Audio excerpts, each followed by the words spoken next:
amigos de Vivo y Pau Televisión, bienvenidos a la edición número 16 de las charlas de un psicólogo en casa. Antes de contarles cuál es el tema que tenemos para el día de hoy, quiero saludar como siempre a todos los que siguen el programa en la señal 3.1 HD y también en la transmisión en vivo a través de nuestro Facebook Live. Recuerde compartir siempre esa transmisión para juntos poder llevar más temas de salud mental a la población que son tan importantes y beneficiosos para nuestro día a día. Y agradecer también siempre a los especialistas, en su mayoría docentes y egresados de UPAO, quienes nos muestran su responsabilidad social y su compromiso con la comunidad a través de cedernos su tiempo y sus conocimientos en cada una de las charlas donde ellos participan. Bien, hoy vamos a hablar de un tema de actualidad vinculado, como es costumbre, a la pandemia que estamos viviendo en todo el mundo. Vamos a hablar sobre los sobrevivientes de la COVID-19 y el crecimiento postraumático que se puede dar en las personas que han afrontado esta enfermedad, han sobrevivido, y también a todo ello lo que implica el haber tenido el coronavirus, siendo diferentes los factores que afectan a las personas que han pasado y atravesado por este mal. De repente, quizás algunos aún están atravesando y luchando con las secuelas físicas que tienen, pero otros no saben cómo afrontar las secuelas psicológicas que pueden provocarles angustia, terror constante, a volver a enfermarse, mucha irritabilidad, entre otros síntomas que quizás son mucho más graves. Vamos a preguntarnos entonces cómo podríamos darle la vuelta a esta situación y cambiarla, usarla positivamente para nuestro crecimiento personal. Estas y otras inquietudes las vamos a desarrollar con nuestra invitada del día de hoy.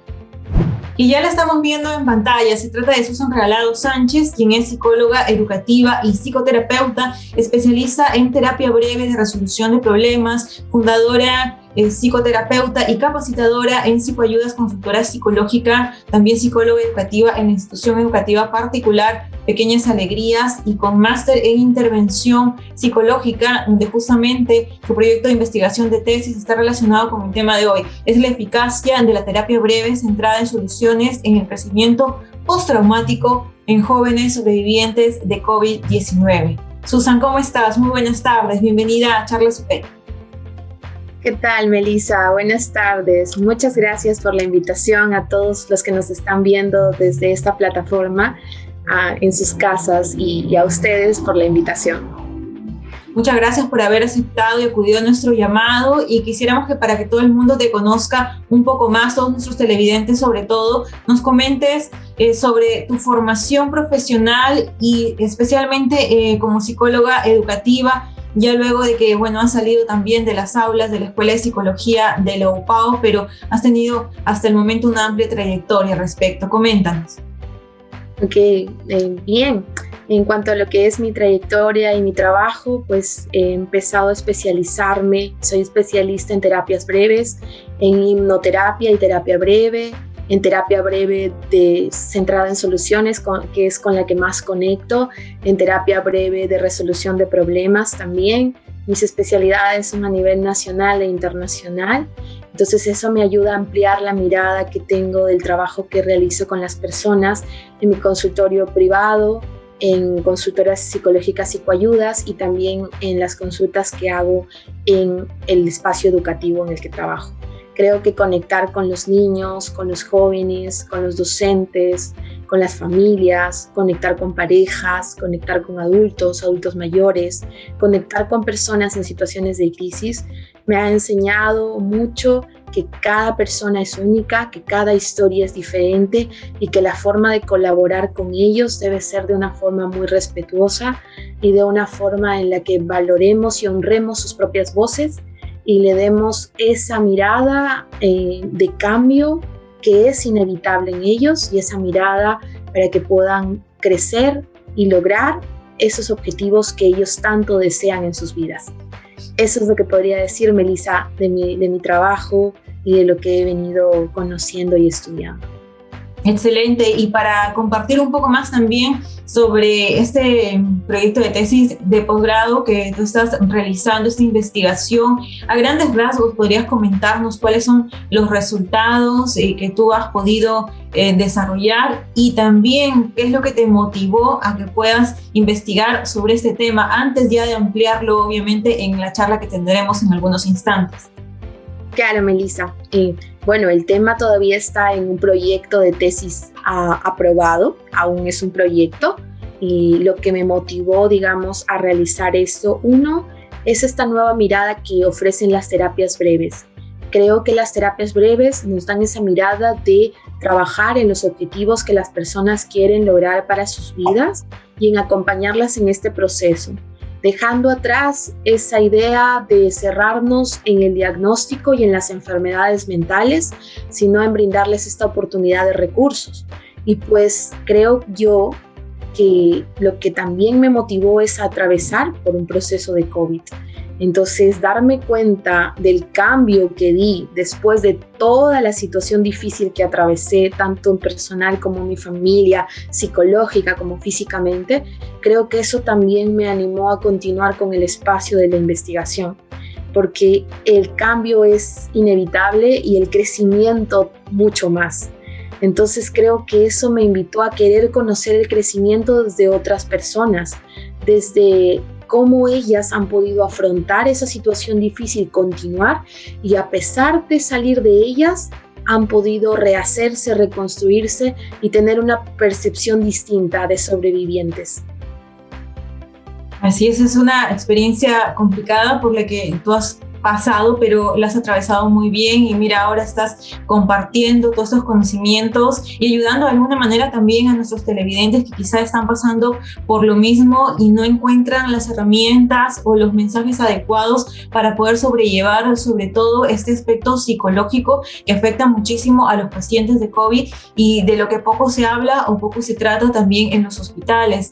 Gracias a diferentes programas, y nosotros agradecemos también que la Universidad Privada Antenor Rego brinda el soporte a este tipo de programas educativos y de alguna manera también culturales para la comunidad, podamos ayudar a quienes nos están viendo, quizá con algún mensaje de aliento por parte de los profesionales que son ustedes, que siempre acuden a nuestro llamado.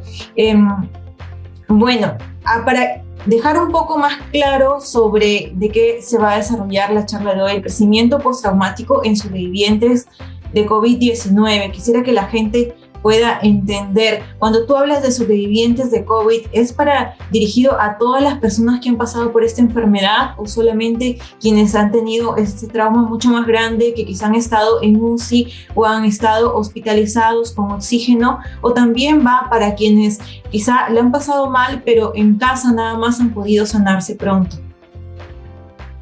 Muy buena pregunta, Melissa, y creo que conectaría con la idea de que en esta pandemia la afección ha sido global, ¿cierto? De alguna forma u otra, todos hemos salido afectados, ya sea, como tú lo venías mencionando, por sufrir de la enfermedad, ya sea por tener que sobrellevar a un familiar cercano enfermo, por tener que atravesar por la muerte de alguno, o por tener simplemente que estar en un tema de aislamiento por el temor a salir o al miedo al contagio, ¿no? Creo que hay diferentes afecciones y no hay la idea de que un sobreviviente tenga que mirarse si su crisis fue mayor o menor, porque para esa persona es una crisis, para esa persona es un trauma, para esa persona es una situación difícil. Entonces no hay la mirada de comparar, hay la mirada de valorar que desde esa situación difícil que cualquiera de nosotros puede atravesar en esta época de pandemia, tenemos esos recursos para salir de ella. Excelente, es muy bueno aclararlo porque normalmente el término postraumático o las personas lo relacionamos con algo muy grave o extremo. Pero como tú lo mencionas, cada quien pasa su crisis o su trauma, digámoslo de alguna manera, de modo distinto, ¿no? Entonces hay que entender que todos debemos conocer estos procesos y también valorarlos sin estas comparativas de que no, de él fue más grave que el mío, yo estoy bien, pero no necesito ayuda. En realidad, todos los que estamos pasando por la crisis sanitaria y más aún los que se han enfermado, no les cae de más un soporte psicológico a través quizá de estas charlas, o si es que ya es necesario, a través de ayuda personalizada con las terapias que brindan los psicólogos o los psiquiatras, si es que lo llegan a necesitar.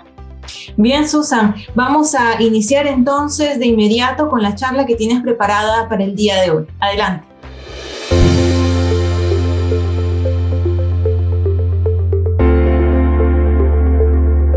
Gracias, Melissa, entonces, por la invitación a UPAO Televisión. Y bueno, el día de hoy vamos a trabajar este espacio que sería crecimiento postraumático en sobrevivientes de COVID.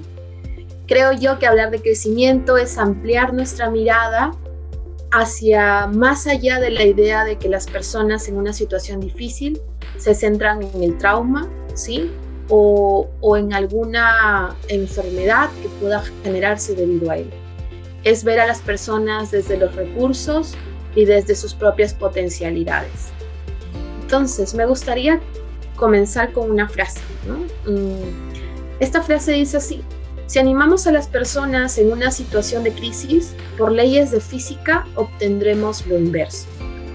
Es de Terry Pritchett, una psicoterapeuta americana, y creo que nos invita a pensar en que a veces cuando observamos a una persona en un momento difícil, con las mejores intenciones, es cierto, tratamos de animarla y de buscar que salga de ese momento. Sin embargo, no estamos conectando con la situación que está atravesando y es muy probable que en vez de animarla, obtengamos lo opuesto. Es por eso que desde esta mirada hay que conectar un poquito con lo que las personas han venido atravesando en este contexto de pandemia. Hablar de un tema de trauma nos invita también a hablar de crisis, ¿sí? Y cuando mencionamos crisis y trauma, vienen en este momento a nuestra mente, por ejemplo, ¿no? La crisis sanitaria. Ver en las noticias los hospitales en Perú desbordados, en la falta de camas UCI, la desesperación de muchas familias por encontrar una y sin medir el tema de igualdad, ¿no? De condiciones. Pueden ser personas de muy altos recursos como de bajos recursos. También podemos hablar de una crisis económica. Creo que el estar infectados por COVID, porque es una situación que también he atravesado, hace que todas las reservas económicas que hayas tenido tengas que usarlas para ese momento, porque el virus es tan infeccioso que no solo termina afectándote a ti personalmente, sino a la familia más cercana, ¿no? A tu entorno. Entonces no estamos hablando de una persona enferma, estamos hablando de más de una. Y con los elevados costos que implica la gravedad de uno de ellos, ¿no? Hablamos de oxígeno en casa, comprar un balón, alquilarlo, conseguirlo. De por sí es un costo elevado. También hablamos de las crisis por duelo, ¿no? Y diría yo que además del duelo que atravesamos de perder a un ser querido, es la idea también de perderlo de forma inesperada, ¿no? Por lo menos cuando una persona sabe, por ejemplo, en el caso de las enfermedades terminales, sabes que en algún momento vas a morir, tratas de recibir tratamiento para evitarlo, ¿no? E incluso conoces como el tiempo de vida. Pero en el caso del COVID, pues es una infección que ataca letalmente y la muerte es inesperada. Entonces nos fijamos en el entorno de las personas tratando de procesar eso, procesar de golpe la enfermedad y procesar de golpe también la muerte de un ser querido. Hablamos también de la crisis por aislamiento. Recuerdo muy bien el año pasado cuando empezamos con la pandemia, todos tuvimos que aislarnos, ¿no? Obligatoriamente. Nuestros trabajos tuvieron que reinventarse, empezamos a trabajar desde casa, ¿no? Y cuando empezamos a hacerlo, pues era limitar nuestro espacio a compartirlo solo con las personas de nuestro hogar. Ya tal vez esa idea de escapar del hogar para tener un respiro no podía estar presente en ese momento, ¿no? El tema de convivir más horas del día con las personas dentro de nuestro entorno, el que dentro de nuestro entorno hayamos tenido que sobrellevar trabajo, familia, nuestra vida personal, todo por un tema de aislamiento. De por sí, claro que es una crisis. Y también nos encontramos con el miedo al contagio, ¿no? Porque de alguna forma u otra el retomar nuestras actividades en presencial en algunos casos, el tener que salir para alimentarnos, para abastecer nuestros alimentos, ya de por sí nos tenía que exponer a salir de este aislamiento. Y en esas salidas, el caminar por las calles, el no saber quién está contagiado o quién no, el no saber dónde está el virus, el no saber incluso en un inicio cómo se transmitía, habían muchas teorías, muchas ideas de eso. El miedo estaba bastante presente, ¿no? Y en el caso de las personas infectadas, pues es ese temor, miedo a lo que pasará con mi vida, ¿no? Me enfermé, pero no conozco esta enfermedad. Y como es muy diversa en cada persona, ¿cómo es que a mí me va a tocar vivirla? ¿Cómo es que me va a tocar afrontarla? Y de escuchar tantas noticias sobre las muertes continuas, ¿será que voy a morir o no? Entonces, todas estas situaciones que hemos venido atravesando nos llevan a dos palabras en común: la idea de crisis o trauma.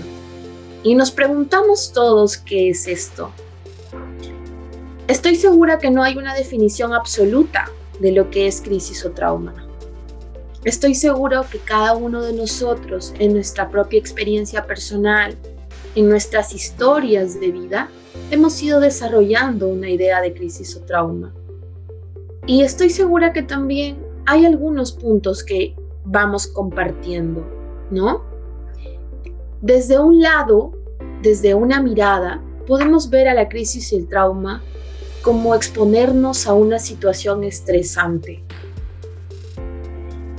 Para otros puede ser exponernos a una situación aterrorizante, dependiendo la sensación que a cada uno le genere, ¿no? Puede ser amenaza a la vida, nos horroriza, nos atemoriza. Para algunos pueden tener esta sensación, otros, como digo yo, pueden sentirlo de otra manera. Se siente un malestar profundo, un malestar, un daño, una afección profunda. Y cuando hablamos pues de esto, de estresante, amenazante, horrorizante y un malestar profundo, inmediatamente conectamos con la idea de una enfermedad mental, de una posible enfermedad mental, de no poder superar este evento traumático y llegar a desencadenar una enfermedad mental. Entonces, si ya hablamos de enfermos mentales, pues nuestra idea también viene el tema de ser una víctima, porque has sido dañada por esto, no pudiste salir de esto, la visión de la persona al verse desde esta mirada de sumergida en ese trauma, es de víctima frente a él, ¿no? Entonces, ver a esa persona desde ese punto de vista es verla de una forma pesimista, ¿no? De darnos cuenta de que no puede continuar, de que está limitada, de que incluso no se va a poder recuperar, como algunas enfermedades mentales lo dicen. Y creo que es una visión muy limitada de la psicología que le podemos dar a las personas. Sin embargo, creo que no es la única forma de ver el trauma ni la crisis que podemos atravesar. Porque cada persona, y como digo yo, tiene una forma diferente de ver las cosas. Y creo que ahí hablaríamos de esta otra mirada, que es con la que más conecto yo. Cuando una persona atraviesa por una crisis o un trauma, yo me invito a pensar en que si salió de eso, es un sobreviviente. Es una persona con capacidades para afrontar un momento muy difícil en su vida. Es una persona con resiliencia, esa capacidad para recuperarse y continuar en la vida. Y no solo eso, es una persona que tiene la capacidad de crecer de ese momento difícil, de aprender de lo que le sucedió, de volver a reconstruir la idea que ella tenía, porque si uno antes, cuando sufría ese momento difícil, se veía como una víctima, salir de eso, verte como un sobreviviente, claro que es tener una visión diferente de ti misma. Es esa capacidad que tienen las personas en estos momentos de recuperarse, de levantarse. Me tropecé y me levanto, puedo hacerlo, puedo reinventarme, puedo cambiar lo que he venido pensando y haciendo hasta ahora y puedo hacer algo totalmente diferente porque algo útil me llevé de esa situación difícil. Entonces, desde esta mirada de ver a la crisis o al trauma atravesado, vemos a las personas con capacidades naturales, que es otra forma desde la psicología de ver a las personas, que a veces ha estado muy limitada a un tema de enfermedades mentales. Pero desde esta mirada es con la que conecto y con la que converso con las personas en terapia y con la que converso con niños en las escuelas, con familias y con docentes. Me gusta mucho darme cuenta de que las parejas, familias, niños y docentes, adolescentes, adultos, tienen esa capacidad natural para continuar en la vida. Entonces, por ahí se me ocurrió una frase, ¿no?, que conecta con esta idea, y es que las personas son fuertes. Son fuertes y son capaces de resistir ante la adversidad. Somos capaces de recuperarnos para continuar y somos capaces de rehacernos después del trauma.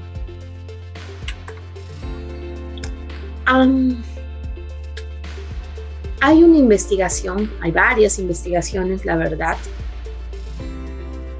que demuestran que cuanto más grande es el trauma, las personas tienen más posibilidades de crecer.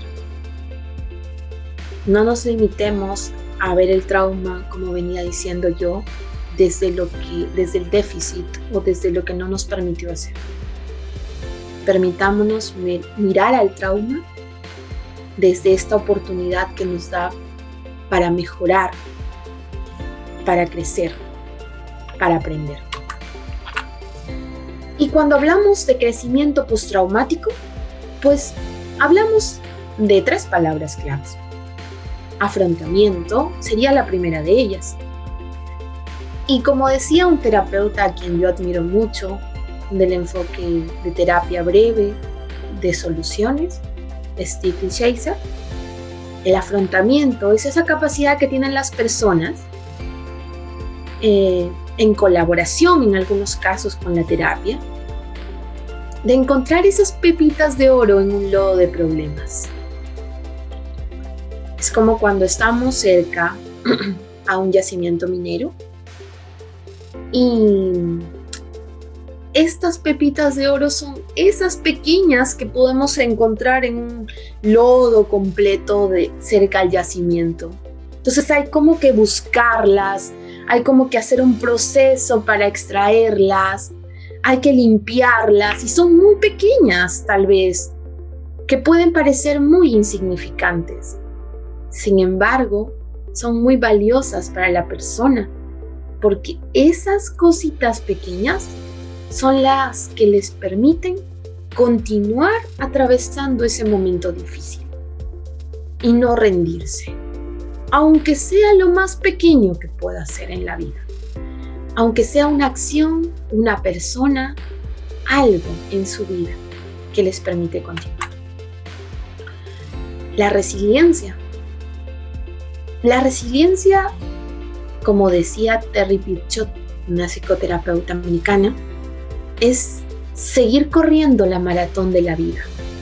Creo que esta segunda palabra conecta con esa idea de que la vida es una maratón y como en cualquier maratón hay en este caso momentos en los que tenemos que correr con una velocidad muy rápida. Hay momentos en los que vamos a encontrar obstáculos en esa maratón. Hay momentos en los que nos vamos a detener para poder luego darnos ese aliento para continuar. Y sea cual fuera ese momento que nos ha tocado en esa situación difícil, es continuar corriéndola. Es tener esa capacidad para, si me detengo, levantarme y continuar. Si bajé mi velocidad, poder aumentarla nuevamente. Y la última palabra es la que he venido hablando con ustedes, que también conecta con estas anteriores, y es la idea de crecimiento. Hay un dicho popular que dice, ¿cierto? No hay mal que por bien no venga. Y es que creo que esta frase, desde mi punto de vista, conecta mucho con la idea de superar un trauma y de rehacernos ante él. Porque el trauma es ese mal que no deseamos que suceda, pero que nos toca pasar. Y cuando salimos de él, es esa reconstrucción de nosotros, de vernos diferente y ver atrás eso que dejamos y eso que superamos y eso a lo que sobrevivimos. Vernos así definitivamente nos hace sentirnos con superpoderes, como superhéroes o superheroínas. Veía por ahí una serie de una doctora que ya cuando estaba atravesando por un tumor cerebral, ¿no?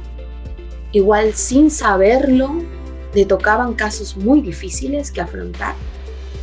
Y ella, lo que le servía antes de ingresar a sus operaciones era tener esta postura de superhéroe o superheroína. Sentirse así, como si lo fuera.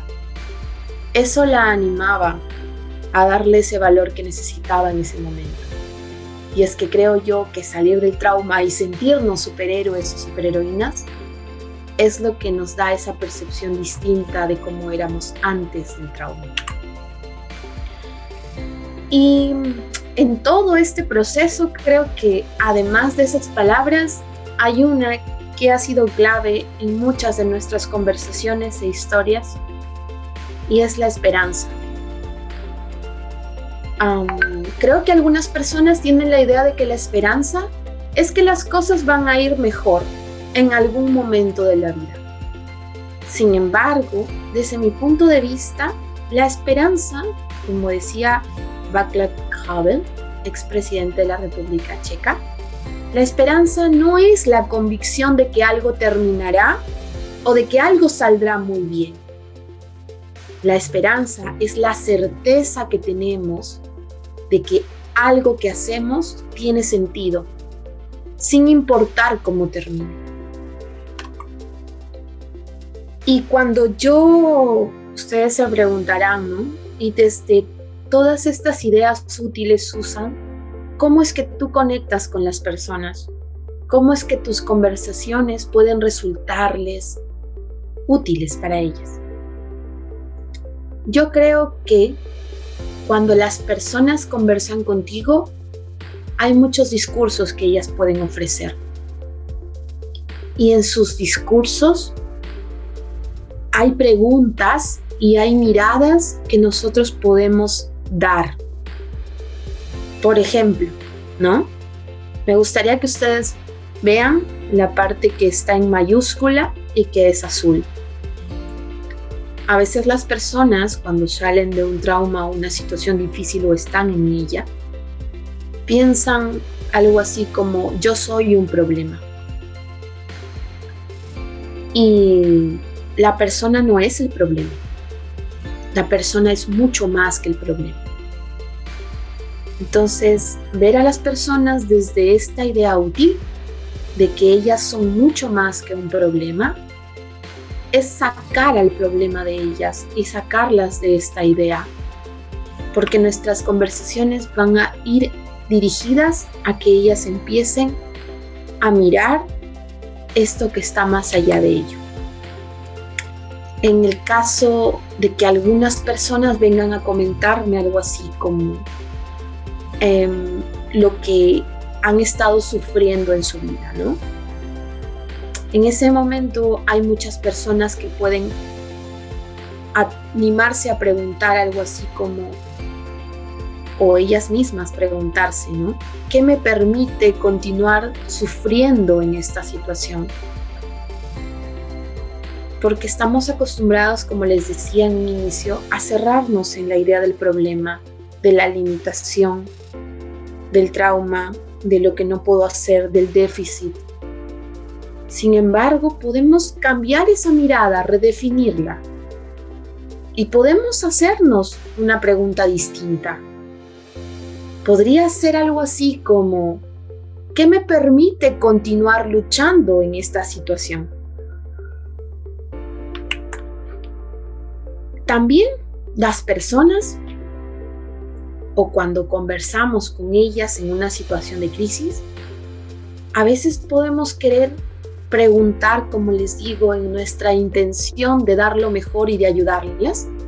Podemos preguntarles cosas como: ¿qué esperas que no ocurra en tu vida para que te alejes del problema? ¿Qué esperas que no ocurra en esa vida para que te alejes del problema? Sin embargo, yo me animaría a preguntarles qué esperan que ocurra en sus vidas para que se acerquen al futuro que ellas desean. Creo que hablar del problema nos hace crearlo, aumentarlo, y ya de por sí las personas la están pasando mal. Creo que darle una mirada distinta hacia ese objetivo que ellos quieren lograr es empezar a cambiar esa mirada. En las conversaciones con las personas, también algunas veces, ¿no? Algunos se animan a preguntar: cuéntame sobre esos momentos donde la crisis te ganó la batalla, donde no pudiste vencerla, donde ella fue más fuerte que tú.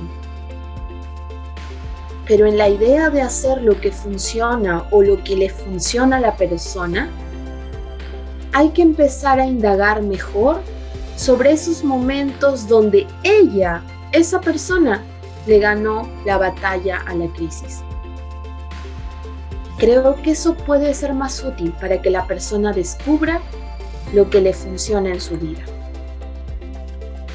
Y bueno, creo que cuando una persona, en algunos casos, escucha pues que alguien está sufriendo en ese momento, está hablando de su problema, pues nos animamos a continuar hablando del problema. Nos animamos a continuar preguntándole desde cuándo se siente así, cómo empezó a sentirse, quién se ha dado cuenta de su malestar, qué piensa de ella misma cuando se siente así mal. Entonces es como que, wow, estoy segura que eso, de alguna forma u otra, lo único que ayudará es a alimentar el problema. Y si en la mirada de querer hacer algo diferente, pues creo que deberíamos empezar a continuar hablando de soluciones, continuar hablando de sus recursos, continuar hablando de los momentos en los que ella ha podido ganar esas batallas. Aprender. Creo que después de salir de un momento difícil, a veces algunas personas dudan de que las personas puedan continuar con su vida y creen que en algún momento podrán recaer porque la pasaron muy mal. Y tener la idea de querer pasarla mejor o hacer algo diferente o visualizarse en algo diferente, les cuesta mucho. Yo estoy segura que de alguna forma u otra esas personas quieren lo mejor para ella. Pero a veces en querer lo mejor o en nuestras mejores intenciones, estamos creando esa idea en la persona de que va a recaer, ¿no? Por eso esta frase que comentaba, si recaes, ¿cuáles son esos recursos que usarás nuevamente? Es como que te va a suceder. Y es como que la persona empezará a sentir, ok, no quiero nuevamente hacerlo. Entonces creo que en ese momento se va a bloquear para encontrar esos recursos que usará. Pero si empezamos a hacer que ella tenga esa mirada de aprendizaje, podemos preguntar algo así: cuando logres superarlo, ¿cuáles son esos recursos que tú usarás nuevamente, que te sirvieron en el pasado? En esa visión, la persona se empodera y se siente capaz de salir y capaz de volver a salir si es que vuelve a suceder. Y por último, creo que hay momentos en esa situación de crisis o trauma donde las personas dicen, ya no puedo más. Y creo que cuando te dicen que hay momentos donde ya no puede más, en esta idea de lo ausente pero implícito, o sea, está ahí, también hay momentos donde aún puede más. ¿Qué mirada deseamos elegir? ¿Qué conversación queremos construir?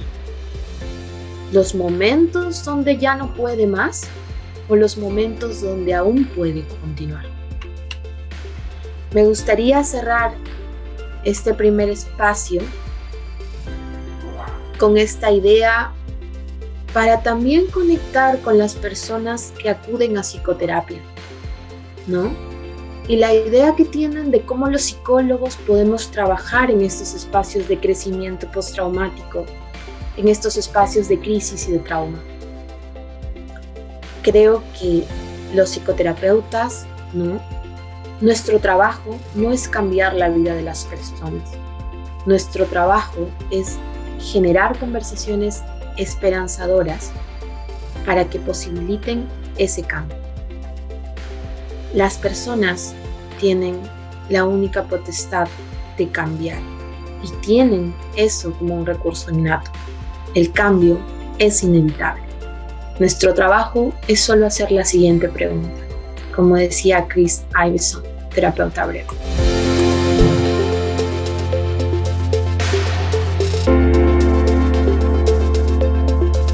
Muchas gracias, Susan, por esta charla, por habernos compartido también tus experiencias y tus conocimientos para todos nuestros televidentes que están pasando por esta situación postraumática a raíz de haber sido pacientes de la COVID-19. Nosotros vamos a ir a una breve pausa y regresamos con más aquí en Charlas UTEC. No se muevan.